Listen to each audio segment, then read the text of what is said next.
আসসালামু আলাইকুম রহমতুল্লাহি ওবরাকাতু। সম্প্রতি ইরান ইসরায়েল যুদ্ধ নতুন এবং বিপজ্জনক দিকে মোড় নিয়েছে।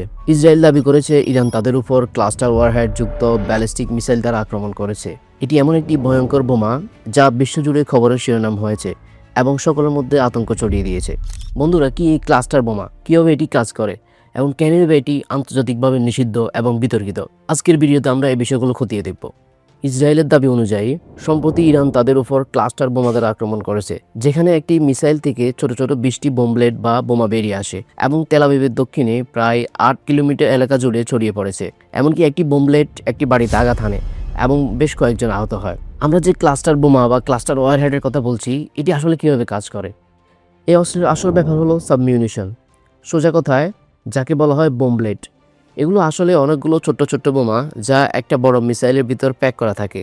এর উদ্দেশ্য হচ্ছে কোনো একটি নির্দিষ্ট টার্গেটের পরিবর্তে পুরো একটি এলাকা জুড়ে ধ্বংসযজ্ঞ চালানো। এই পুরো ব্যাপারটি কিভাবে ঘটে?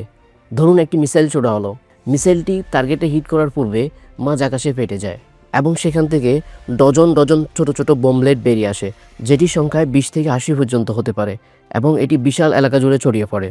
সাধারণ মিসাইলের সাথে এর পার্থক্য আকাশ পাতাল।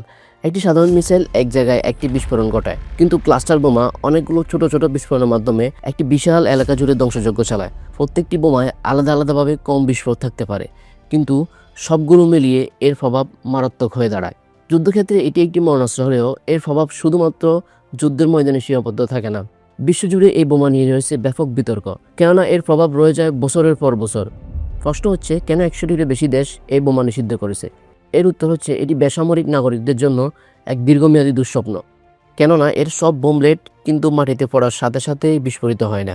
কিছু কিছু বোমা অবিস্ফোরিত অবস্থায় বছরের পর বছর সক্রিয় থাকে। এগুলো তখন ল্যান্ডমাইনের মতো ভয়ঙ্কর হয়ে ওঠে।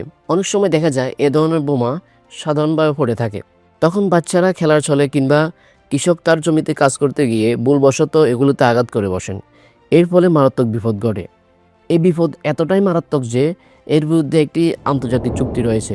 2008 সালে 100-রও বেশি দেশ এই ভয়াবহ অস্ত্র নিষিদ্ধকরণে একটি আন্তর্জাতিক চুক্তি করে, যেখানে এই বোমা উৎপাদন, ব্যবহার এবং স্থানান্তর সম্পূর্ণভাবে নিষিদ্ধ করা হয়। কিন্তু মজার বিষয় হচ্ছে, ইরান এবং ইসরায়েল কেউ এই চুক্তিতে স্বাক্ষর করেনি, ফলে তাদের উপর এই চুক্তির বাধ্যবাধকতা নেই। বর্তমানে ইরানের ক্লাস্টার বোমা বহনে সক্ষম উল্লেখযোগ্য মিসাইলগুলো হলো জুলফিকার, কদর, খুরমশাহার।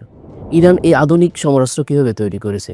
তারা কি এই মরণাস্ত্র শুধুমাত্র নিজস্ব প্রযুক্তিতে তৈরি করেছে, নাকি তাদেরকে সহযোগিতা করেছে কোনো বিদেশি শক্তি?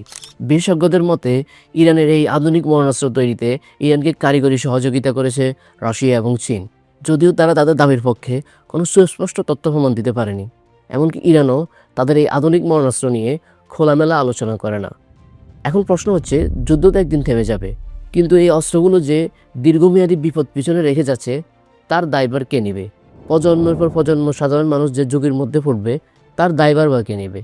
এই প্রশ্নটা সম্ভবত এই যুদ্ধের সবচেয়ে বড় উদ্বেগের বিষয়। বন্ধুরা, আজকে এই পর্যন্ত। দেখা হচ্ছে পরবর্তী কোনো ভিডিওতে। সে পর্যন্ত ভালো থাকুন, সুস্থ থাকুন।